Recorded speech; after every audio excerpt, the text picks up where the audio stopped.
नमस्कार, आप देख रहे हैं अश्वमेघ न्यूज और मैं हूं आपके साथ मानवी ठाकुर। शुरुआत करते हैं आज की खास खबरों के साथ।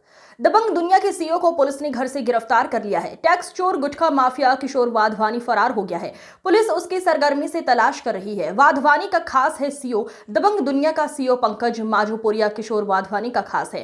पंकज की गिरफ्तारी जीएसटी और अवैध गुटखा बेचने को लेकर हुई है। सेंट्रल कोतवाली में एसीपी पूछताछ कर रही है। काले धन को सफेद करने का है मामला। ये पूरा मामला दबंग दुनिया अखबार की आड़ में काले धन को सफेद करने का है। पंकज को सुबह महालक्ष्मी स्थित निवास से लेकर आए हैं। पुलिस के 5 बार समय देने के बाद भी सीईओ पंकज माजूपुरिया संबंधित मामले के दस्तावेज पेश नहीं कर पाया। आपको बता दें कि 500 करोड़ की टैक्स चोरी कर सरकार को चपत लगाने वाला गुटखा माफिया किशोर वाधवानी धोखाधड़ी और कुकर्म के मामले में फरार है, लेकिन अभी तक उसकी गिरफ्तारी नहीं हो पाई है।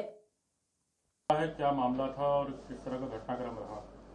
2020 में डीजीजीआई जो सीजीएसटी का एक विंग है, उसने एक रेड की थी दबंग दुनिया समाचार पत्र पर के प्रिंटिंग प्रेस पर और उनके ऑफिसेज में, जिसमें उन्होंने बहुत सारा जीएसटी संबंधी मामला खुलासा किया था। उसमें एक प्रकरण पंजीबद्ध किया था जिसमें किशोर वाधवानी और उनको अरेस्ट किया गया था।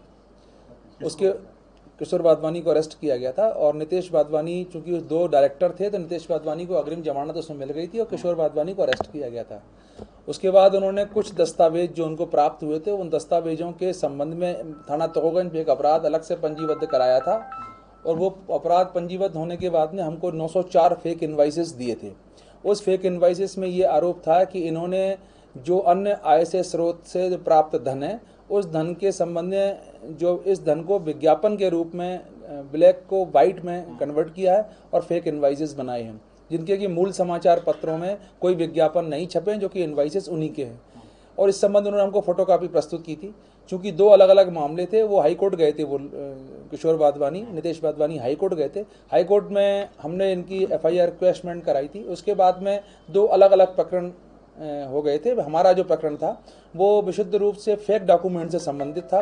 फेक डॉक्यूमेंट के संबंध में हमने उनको नोटिस दिए कि जो भी दस्तावेज आपके हैं उनके संबंध में मूल दस्तावेज हमको प्रस्तुत करें, ताकि उनसे मिलान किया जा सके कि ये विज्ञापन छपे हैं कि नहीं छपे हैं। किंतु इनके द्वारा नोटिस का जवाब ये दिया गया कि हमारे पास कोई दस्तावेज नहीं। चूंकि उनको वहाँ से एक जमानत मिल चुकी थी, उसके आधार पर उन्होंने अग्रिम जमानत सेशन कोर्ट में लगाई थी। सेशन कोर्ट में नितेश वाधवानी और किशोर वाधवानी की अग्रिम जमानत जरूर मिल गई, लेकिन उन्होंने हमें दस्तावेज नहीं दिया और ये कह दिया कि ये सारे दस्तावेज सीईओ के पास हैं।